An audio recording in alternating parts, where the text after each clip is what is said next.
نحمده ونستعينه ونستغفره ونعوذ بالله من شرور أنفسنا وسيئات أعمالنا من يهده الله فلا مضل له ومن يضلل فلا هادي له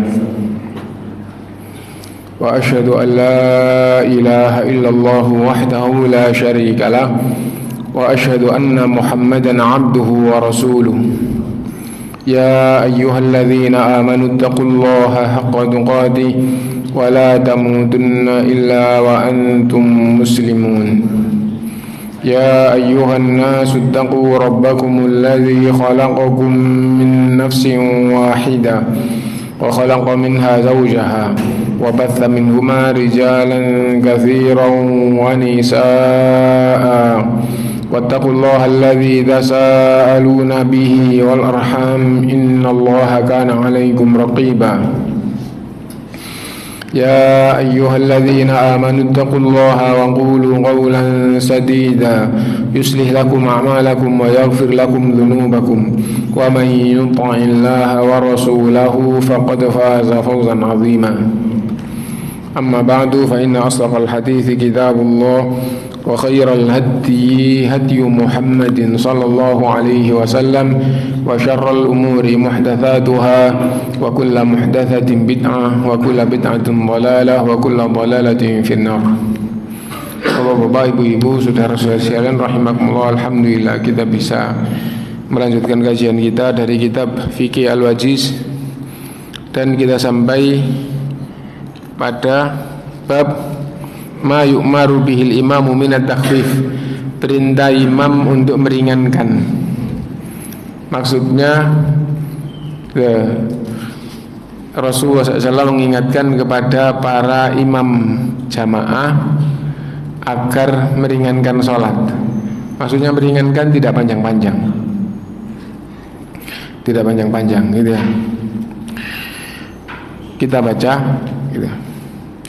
An Abi Hurairah radhiyallahu anna Nabiy sallallahu alaihi wasallam qala, dari Abu Hurairah radhiyallahu an, sesungguhnya Nabi sallallahu alaihi wasallam bersabda, idza shalla ahadukum lin-nasi falyukhaffif, apabila salah satu di antara kalian salat jadi imamnya orang-orang, maka ringankanlah. Fa inna fihi mudha'ifa was-saqima wal kabira, karena di antara jamaah itu ada yang lemah, ada yang sakit, ada yang tua. Fa idza shalla li nafsihi falyutawwil ma syaa, kalau sholat sendirian silahkan sholat panjang sesukanya. Nah, jadi kalau jadi imam jangan panjang, tapi ringan-ringan saja. Kalau sholat sendirian silahkan memanjangkan sesukanya. Berarti kalau jadi imam disunahkan pendek. Lalu di sini tidak disebutkan, tapi secara umum sholatnya Rasulullah SAW 5 waktu itu yang paling pendek adalah maghrib. Yang paling pendek adalah maghrib. Jadi semua 5 waktu diperintah untuk meringankan, yang paling pendek adalah maghrib di antara 5 ini. Kemudian yang kedua adalah asar. Asar maksudnya yang agak panjangan sedikit dari maghrib adalah asar. Kemudian zuhur itu rata-rata bacaannya 2 kalinya asar. Dan zuhur itu secara umum seimbang dengan isya. Jadi isya sama zuhur itu lumayan. Kemudian yang lebih panjang dari semuanya, kan sudah 4 ya, yang lebih panjang dari semuanya adalah subuh. Jadi sholat subuh itu sholat secara umum, sholatnya Rasulullah SAW jadi imam yang paling panjang. Lah, sekitar berapa yang sholat subuh itu yang paling panjang dari 5 sholat itu? Nah, itu misal kalau Jumat, dan itu standar, itu seimbang, tak standar ya. Kalau Jumat itu hampir selalu Jumat setelah subuh surat As-Sajdah di rakaat pertama dan surat Al-Insan di rakaat kedua. Surat As-Sajdah itu 3 muka, surat Al-Insan itu 2 muka. Nah itu sholatnya Rasulullah SAW. Jadi tidak panjang-panjang ya, 3 muka, rakaat pertama setelah Fatihah dan rakaat kedua 2 muka. Itu gampangnya secara umum seperti itu. Kadang-kadang sholat yang apapun itu ada yang dipanjangkan. Kadang-kadang sholat subuh sekalipun lebih pendek daripada surat yang tadi disebutkan. Tapi kadang-kadang cuman secara umum seperti itu. Nah, dan misal Al-Mujadalah itu 4 muka. 4 muka lebih sedikit ya. Atau Al-Hadid tidak. Kalau Al-Mujadalah itu surat pertama di juz 28. Kalau surat Al-Hadid itu juz terakhir 27. Itu juga agak panjang, lebih panjang Al-Hadid sedikit. Nah itu 4 itu kadang juga dibaca di dalam 1 rakaat. Lebih panjang daripada As-Sajdah, karena As-Sajdah cuma 3 muka. Kalau ini 4 muka. 4 muka lebih sedikit. Nah kalau sholat maghrib itu secara umum paling panjang adalah lam yakunil ladzina kafaru min ahlil kitab. Itu secara umum. Tapi kadang-kadang Rasulullah baca surat Qaf di rakaat pertama sholat maghrib. Bahkan Ummu Salamah meriwayatkan itu beberapa kali Rasulullah SAW membaca surat Qaf ketika sholat maghrib, dan ia mengatakan aku hafal surat Qaf itu dari lisan Rasulullah tatkala jadi imam sholat maghrib. Nah, surat Qaf itu 3 muka, hampir ya, nggak sampai 3 muka, hampir 3 muka. Nah itu. Jadi kalau Quran itu dibuka 1, 2, balik lagi 1 muka lagi. Nah jadi itu. Kalau 1 lembar bolak-balik itu namanya 2 muka. 1 lembar bolak-balik itu 2 muka. Jadi 1 lembar bolak-balik ditambah 1 muka. Berapa? 15 baris. Barisnya 15. Satu muka 15 baris. 1 muka 15 baris. Kalau bacaannya itu normal, kayak bacaan imam kita di sini kan cukup nggak cepat dan juga nggak lambat ya. Itu 1 muka 2 menit selesai. 1 muka 2 menit selesai. Nah jadi berdiri rakaat pertama setelah Fatihah baca surat kurang lebih 6 menit.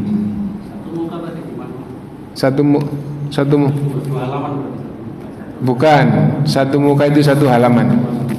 Jadi 1 lembar bolak-balik ditambah 1 sisi itu 3 muka. Nah jadi pakai halaman berarti kalau 3 muka itu 3 halaman maksudnya. 3 halaman itu. Nah itu. Lah kalau 3 muka untuk 1 rakaat kedua atau pakai halaman ya. Kalau 3 halaman untuk 1 rakaat setelah Fatihah, Fatihahnya sendiri itu kan sudah mendekati setengah halaman ya. Terus nanti ditambah 2 muka lagi. Itu panjang atau pendek? Panjang, super apa? panjang. Super panjang. Itu pendek. Itu pendek.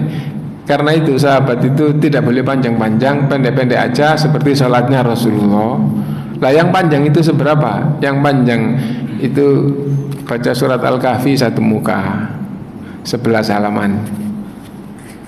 Nah itu panjang. Apalagi ada sahabat yang jadi imam itu membaca surat Al-Baqarah.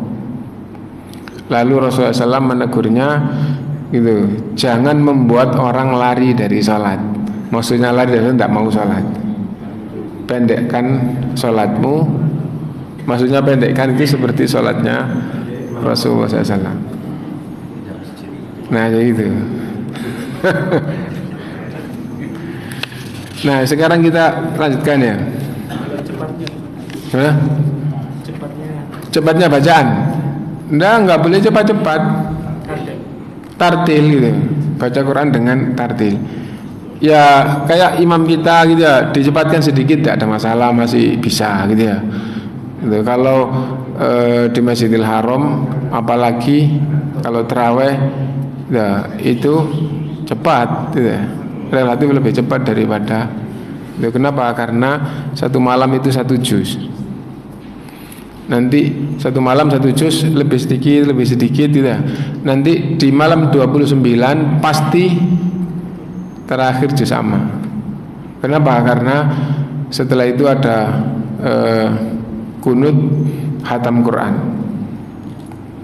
Jadi setelah qul a'udzu birabbil nas malikin nas ilahin nas itu di rakaat terakhir gitu, sebelum witir. Nah setelah baca minal jinnati wan nas langsung kunut. Kunutnya setengah jam. Bisa dilihat di YouTube sampai sekarang masih ada meskipun sekian tahun yang lalu gitu ya. Ya kurang lebih ya, ada yang cuma 25 menit, ada yang lebih setengah jam kunutnya. Idolatul imam ar-rakaah al-ula. Salatnya Rasulullah SAW itu pendek-pendek. Kalau sahabat kepanjangan disuruh memendekkan. Nah, tapi meskipun pendek itu ada yang lebih pendek dibandingkan dengan salat yang lainnya. Karena itu idolatul imam ar-rakaah al-ula. Contohnya, kalau Jumatan sunnahnya itu baca surat Jumu'ah sama surat Al-Munafikun. Surat Jumu'ah 1 muka setengah, surat Al-Munafikun 1 muka setengah. Dan juga sering Sabbihisma rabbikal a'la dan hal ataka haditsul ghasyiyah.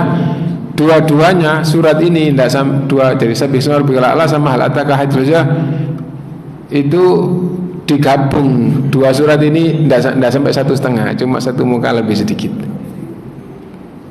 Nah iya, jadi pendek gitu ya. Tapi juga sering baca Jumu'ah sama Al-Munafikun. Surat Al-Jumu'ah 1 muka setengah. Jadi setelah Fatihah terus surat Jumu'ah. Setelah itu rakaat kedua Fatihah surat Al-Munafikun. Nah surat Al-Jumu'ah 1 muka setengah, surat Al-Munafikun 1 muka setengah. 1 muka tadi itu 1 halaman setengah. Jadi tidak sampai 1 lembar bolak-balik. Tapi kalau yang dibaca itu Sabbihisma rabbikal a'la itu cuma setengah muka lebih sedikit. Terus hal ataka setengah muka, hal ataka haditsul ghasyiyah 1 muka, setengah muka lebih sedikit. Jadi dua-duanya itu cuma 1 halaman lebih sedikit. Jadi pendek gitu ya. An-Nabi Sa'id qala, dari Abu Sa'id ia berkata, laqad kanat sholatu zuhri tuqamu. Sungguh sholat duhur telah dimulai. Fayadhabu dhadu ilal baqi. Lalu ada yang pergi ke Baqi. Sampai sekarang kita kan masih tahu Baqi nggak berubah tempatnya dengan Masjid Nabawi gitu. Tapi Masjid Rasulullah SAW itu hanya mungkin sekitar panjangnya mungkin dari tembok itu sampai batas perempuan ini ya, segitu aja Masjid Rasulullah SAW. Sampai sekarang masih ada batasnya. Terus tengah-tengahnya ini mimbar, ini raudhah. Setelah raudhah itu kan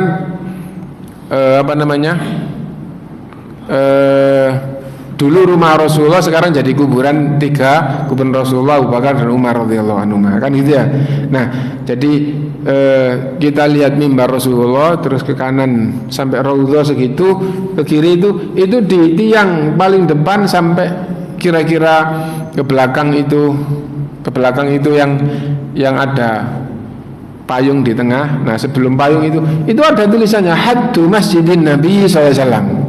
Kalau Bapak perhatian kalau lagi umroh terus di Masjid Nabawi gitu ya, satu-satunya yang ada tulisannya itu adalah baris di situ sama di sana.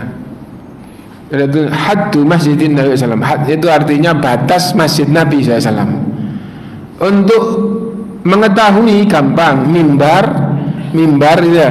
Nah terus nanti kira-kira ke kanan itu lihat 4 atau 5 tiang. Saya nggak ngitung, nggak ingat ya. Dari mimbar itu 4 atau 5 tiang. Nanti kalau di atas itu ada tulisan satu-satunya ada tulisan ya cuma di baris itu.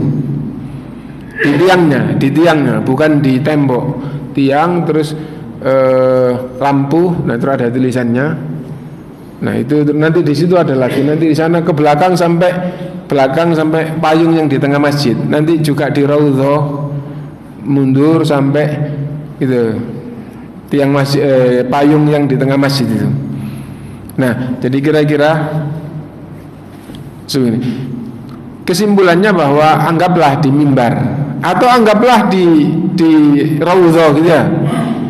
Sholat duhur sudah dimulai anggaplah dari Raudhah. Dari Raudhah ada perlu ke Baqi.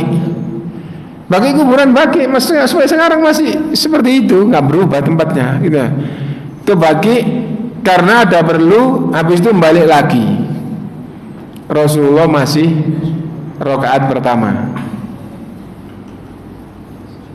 Enggak langsung ya. Ke Baqi perlunya sebentar, terus setelah itu wudu balik, Rasulullah masih di rakaat pertama. Dari situ ke Baqi kurang lebih 300 meter ya. Jadi jalan 300 meter, balik lagi wudu, Rasulullah masih rakaat pertama. Itu sholat duhur. Laqad kanat sholatu zuhri tuqam. Sholat duhur telah dimulai. Fayadhabu dhahibu ilal Baqi, maka ada yang pergi dari masjid ke Baqi. Fayaqdi hajatahu, lalu melaksanakan hajatnya. Tsumma yatawaddo, lalu wudu.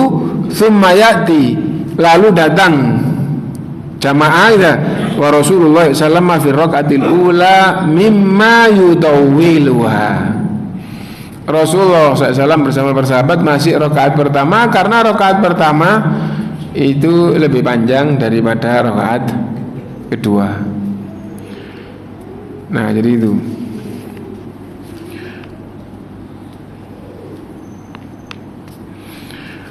Berikutnya wujubu mutaba'atil imami wa hurmatu musabaqatihi. Wajib mengikuti imam dan haram mendahului.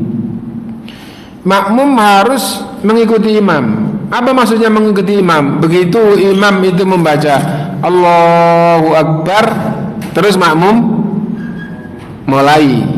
Jadi komando, gampangannya takbir itu komando. Komando selesai, maka langsung makmum mulai.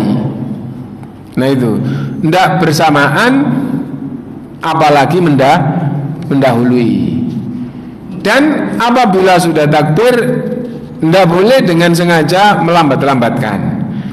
Nah biasanya ada yang waktu sujud imamnya Allahu Akbar tahiyat atau Allahu Akbar berdiri itu masih aja sujud gitu. Nah itu tidak ngikutin perintah atau nggak ngikutin tuntunan itu. Kenapa? Karena makmum itu diperintah untuk mengikuti. Idza kabbarul imamu fakabbiru. Kalau imam sudah selesai takbir, maka segeralah takbir. Nah, jadi itu. Nah, dan tidak boleh mendahului. An Anasin, dari Anas radhiyallahu an, anna Nabi sallallahu alaihi wasallam qala innama ju'ila al-imamu liyutamma bihi. Imam itu dijadikan untuk diikuti. Fa idza kabbara fakabbiru. Apabila imam telah takbir, maka segeralah takbir. Kata segera itu karena lafaz yang dipakai adalah fa. Fa itu dalam bahasa Arab, dalam bahasa Indonesia artinya maka, tapi dalam bahasa Arab itu diberi penjelasan litartibi wa ta'qib. Ya. Untuk urutan dan langsung.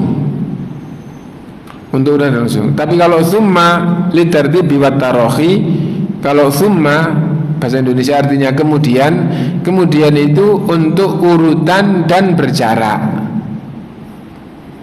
Nah itu, jadi Muhammad datang lalu Ali, itu berarti nggak berjarak. Jadi datang terus ini langsung menyusul. Tapi kalau summa kemudian itu dalam bahasa Arab itu berjarak.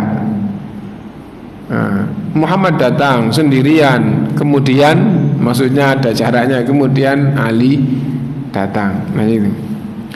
Wa idza sajada fasjudu, apabila imam itu sujud maka sujudlah. Wa idza rafa'a farfa'u, apabila imam itu mengangkat kepalanya maka angkatlah kalian kepala. Wa an Abi Hurairah radhiyallahu anhu anin Nabi sallallahu alaihi wasallam qala amma yakhsha ahadukum idza rafa'a ra'sahu qabla al-imam ayaj'alallahu ra'sahu ra'sa khimar. Apa ndak takut kalian kalau mendahului imam kepalanya diganti oleh Allah dengan kepala khimar? Kenapa? Di dalam Islam dan di dalam peradaban Arab sejak dulu khimar itu lambang kebodohan. Kalau di Jawa kan bukan khimar tapi kebo ya. Kebo itu berarti. Nah kalau di Arab itu khimar. Di dalam Quran sendiri khimar itu. Nah, mathalul ladzina humilut taurata thumma lam yahmiluha kamathalil himari yahmilu asfara. Perumpamaan orang yang membawa kitab tapi tidak tahu isinya itu seperti himar yang dimuatin kitab-kitab kuning. Nah itu jadi membawa beban tapi tidak tahu isinya.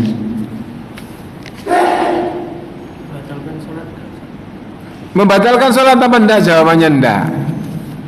Ulama Ahlussunnah memberikan penjelasan bahwa itu haram, itu haram hukumnya, haram mendahului imam, tapi tidak ada di kalangan ulama yang mengatakan yang mendahului. Jadi imamnya belum sampai sujud dia sudah dului. Imamnya belum mengangkat kepala dia sudah mengangkat kepala duluan, gitu. Nah itu haram gitu. Dan salah satu di antara ulama juga gitu, mengatakan orang seperti itu kurang akal. Kenapa? Karena gitu selalu mendahului padahal nanti salamnya juga bareng gitu. Kayak kepingin duluan supaya nanti bisa selesai beberapa menit sebelum jamaah selesai, kan juga nggak bisa gitu.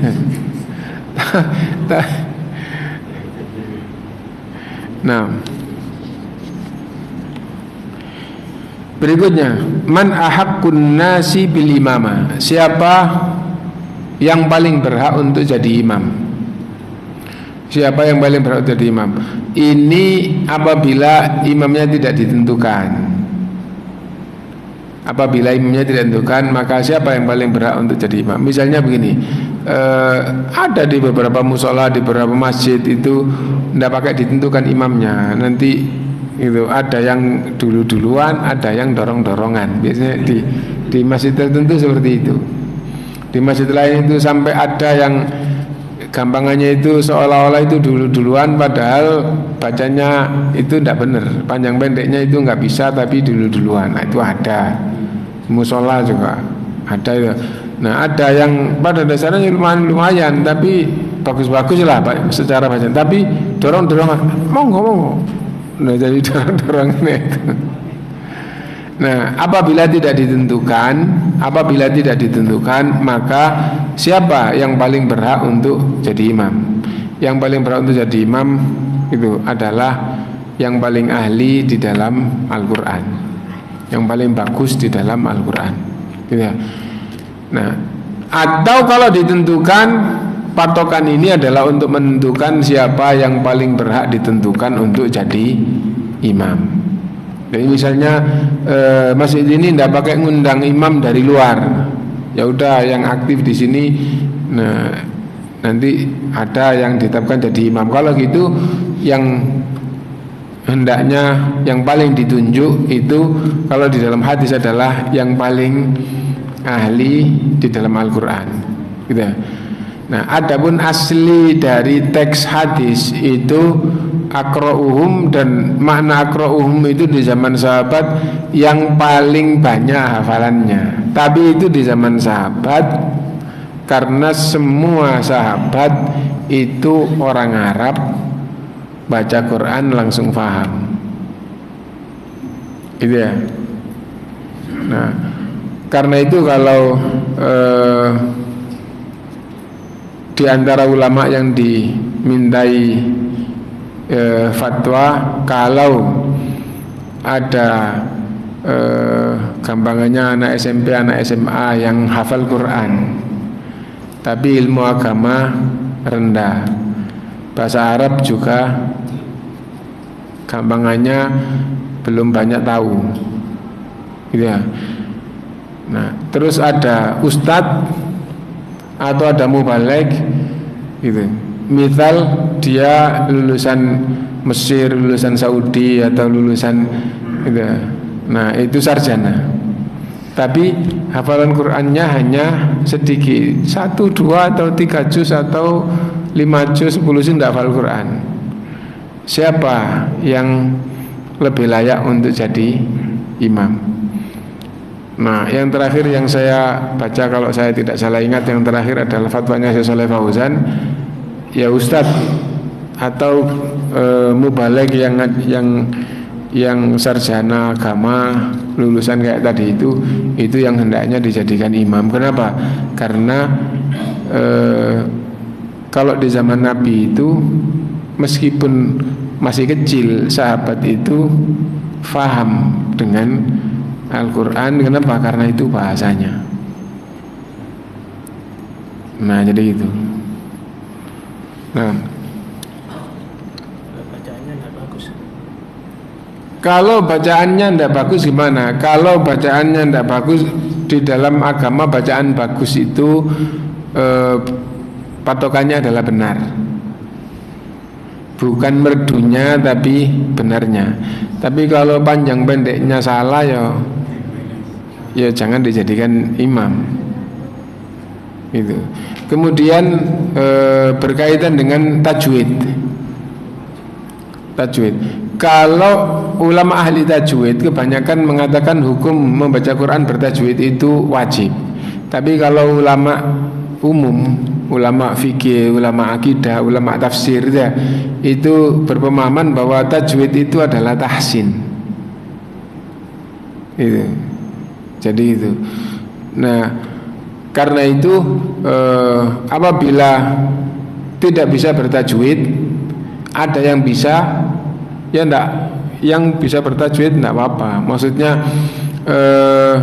lebih bagus yang hukum tajwidnya benar. Tapi hukumnya sendiri itu yang namanya tahsin itu adalah itu perbaikan, itu hukumnya itu adalah mustahab atau gampangnya itu sunnah, lebih dicintai, gitu ya. Nah, Syekh Muhammad bin Shalih Al-Utsaimin juga menunjukkan bahwa beberapa pembahasan kemudian menyimpulkan karena itu lemah yang berpemahaman bahwa menetapkan hukum tajwid itu wajib.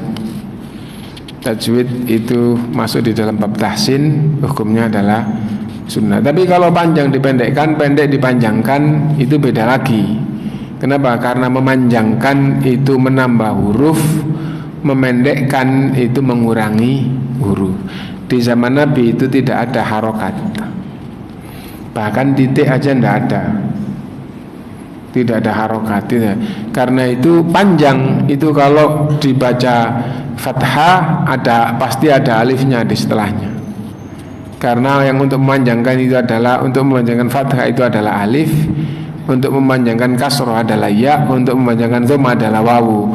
Kalau panjang dipendekkan berarti mengurangi huruf.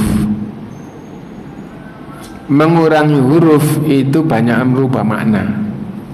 Banyak merubah makna. Pendek dipanjangkan nambahin huruf. Nambahin huruf itu merubah makna. Tapi kalau tajwidnya itu dengung, izhar, sengau, gitu. Nah, mufakhom, muraqqaq, mufakhom itu dibaca tebal, muraqqaq dibaca tipis, gitu. mat wajib, mat jaiz, tapi kan sama-sama mat itu panjang, wajib 6 harokat atau 5 harokat atau jaiz, tapi kan tetap ada panjangnya. Nah itu kalau bukan ulama tajwid, kebanyakan ulama mengatakan tahsin. Tapi saya dulu juga belajar tajwid itu dari Pakistan, guru tajwid mengatakan tajwid itu wajib. Nah itu gitu. Nah terus ada ulama tajwid, hampir semua ulama tajwid mengatakan wajib. Salah satunya adalah Imam Ibnul Jazari. Ada yang membaca Ibnul Jazari gitu, rahimahullah, dan ulama juga gitu. Tapi ulama yang berkaitan dengan riwayat membaca Quran mengatakan al-akhdhu bitajwidi hatmun lazimu man lam yujawwidil qur'ana azimu fa innahu al-ilahu bihil fa inna al-akhdhu bitajwidi hatmun lazimu man lam yujawwidil qur'ana azimu fa innahu bihil ilahu anzala wa hakadha minhu ilaina wasala. Gitu. Membaca Quran dengan bertajwid itu adalah wajib gitu. Yang tidak mentajwidkan Al-Quran itu dosa, karena Allah menurunkan Quran bertajwid dan sampai ke kita juga bertajwid. Nah jadi itu Ibnul Jazari rahimahullah. Nah apa ada dasarnya? Salah satu dasarnya adalah Ibnu Mas'ud itu sahabat besar. Ibnu Mas'ud sahabat besar, mendengar tabi'in membaca Quran, ia menegur maha kata alamana Rasulullah sallallahu alaihi wasallam. Tidak seperti ini Rasulullah mengajarin kita membaca Quran. Nah ya, tabi'in yang baca itu orang Arab baca tulisan Arab, terus ditegur ndak begini Rasulullah ngajarin kita baca Quran. Ya Abu Abdurrahman alimna mimma allamaka Rasulullah SAW. Wahai Abu Abdurrahman, maksudnya Ibnu Mas'ud tadi itu, ajarkan kepadaku seperti apa yang diajarkan oleh Rasulullah kepadamu. Ibnu Mas'ud mengulang bacaannya. Nah terus itu penjelasannya dibaca dengan bertajwid. Nah tapi mengatakan haram apa mengatakan wajib apa sunnah, tidak mengatakan wajib, tidak mengatakan sunnah. Itu kembali Nabi Mas'ud Al-Ansari qala Rasulullah SAW ya ummul qauma aqra'uhum li kitabillah. Hendaknya yang mengimami kaum adalah yang paling ahli terhadap Al-Qur'an.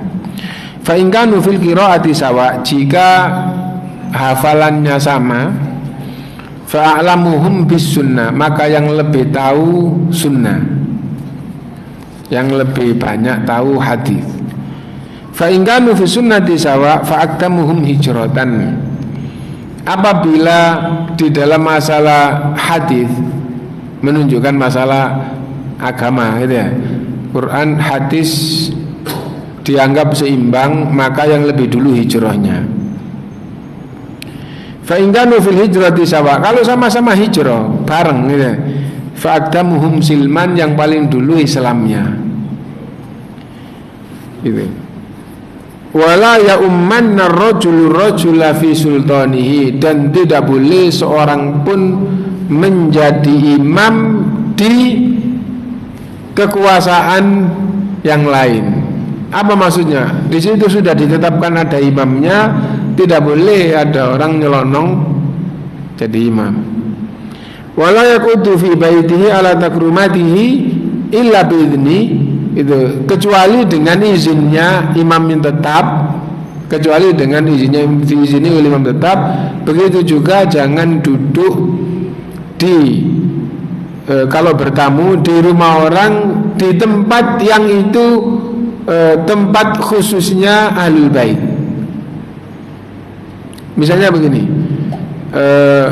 kursinya misalnya letter L gitu ya.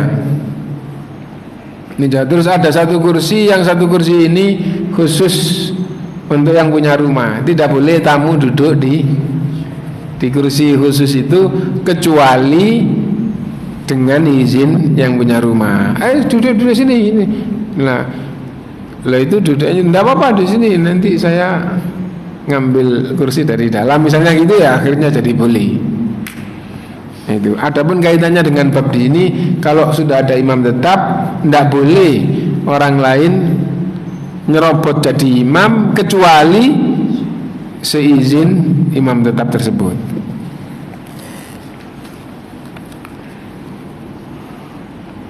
Wa fi hadzal hadits anna sahib ad-dari wal imam ar-ratib wa nahwahuma ahaqqu bil imamah. Hadis ini menunjukkan bahwa yang memegang kendali atau imam rawatib yang telah ditetapkan itulah yang paling berhak untuk jadi imam, bukan yang lainnya, kecuali apabila dia mengizinkan kepada yang lainnya. Illa ayyadzana lahu, kecuali jika imam itu mengizinkan yang lainnya. Liqaulihi sallallahu wala ya ummanna ar-rajulu rajula fi sultanihi, karena Rasulullah SAW bersabda, dan tidak boleh seseorang pun menjadi imam di kekuasaan imam orang lain.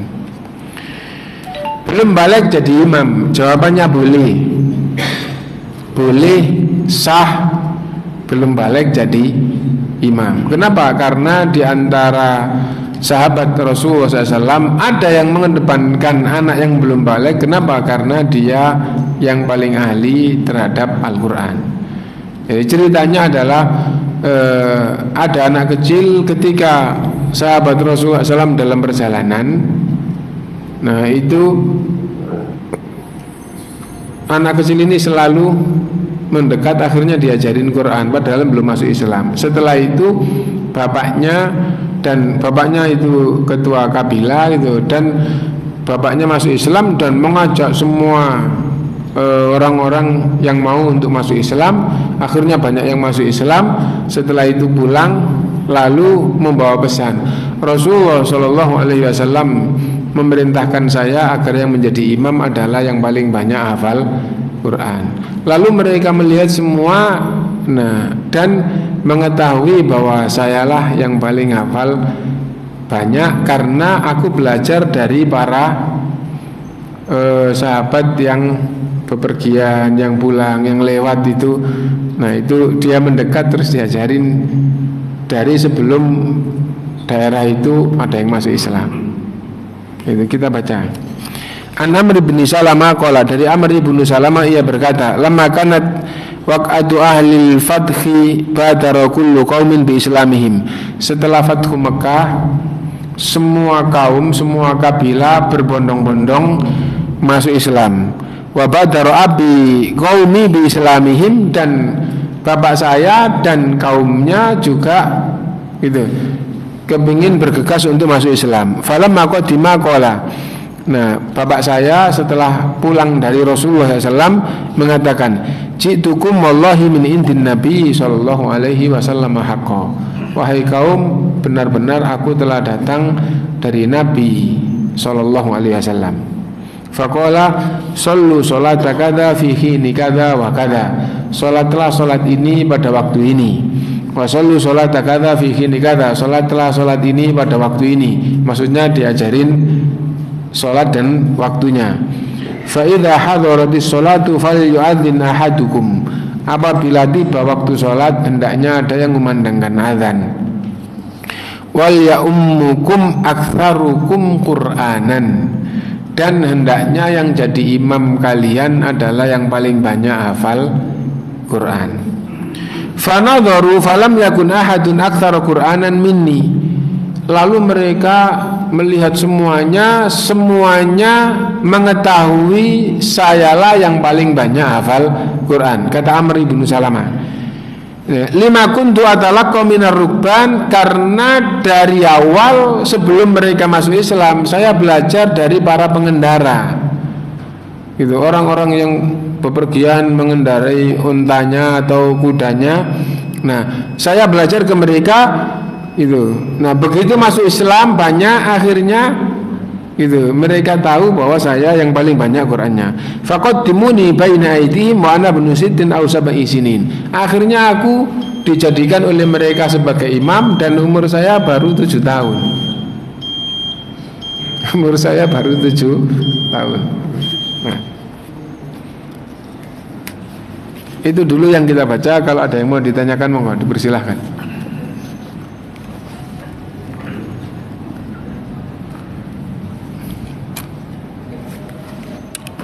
Enggak ada yang tanya.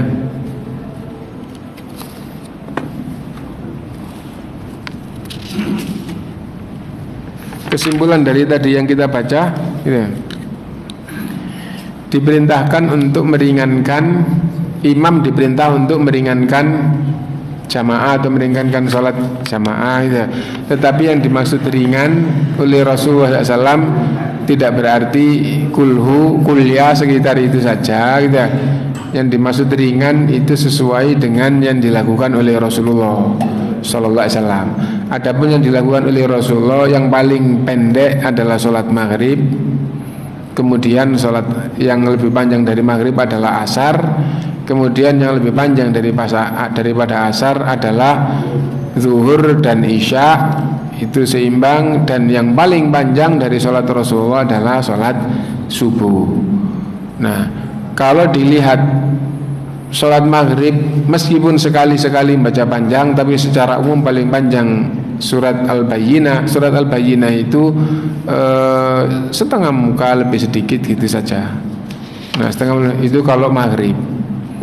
Di sini tidak diangkat tentang sholat duhur. Sholat duhur itu rata-rata 30 gitu, 30 ayat. 30 ayat kalau satu ayat itu satu baris. Satu ayat itu satu baris. 30 ayat itu berarti dua halaman.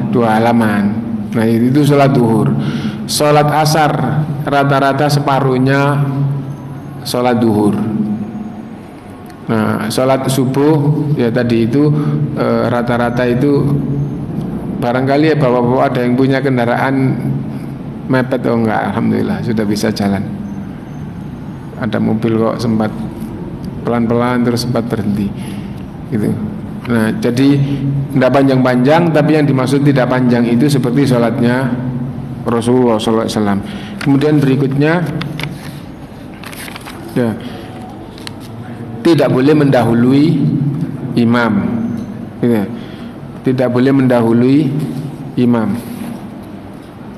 Sebelum itu rakaat pertama suratnya lebih panjang daripada rakaat kedua. Secara umum boleh saja rakaat kedua sama atau lebih panjang sedikit, tapi secara umum tuntunannya rakaat pertama lebih panjang daripada rakaat kedua. Nah, terus tidak boleh mendahului imam, dan yang paling berhak untuk jadi imam adalah yang paling ahli di dalam Al-Quran. Nah, bagaimana kalau belum balik? Boleh belum balik jadi imam. Mungkin itu yang tadi kita baca. Mudah-mudahan bermanfaat untuk kita semuanya. Subhanakallahumma bihamdika asyhadu an la ilaha illa anta astaghfiruka wa atubu ilaik. Walhamdulillahirabbil alamin. Wassalamualaikum warahmatullahi wabarakatuh.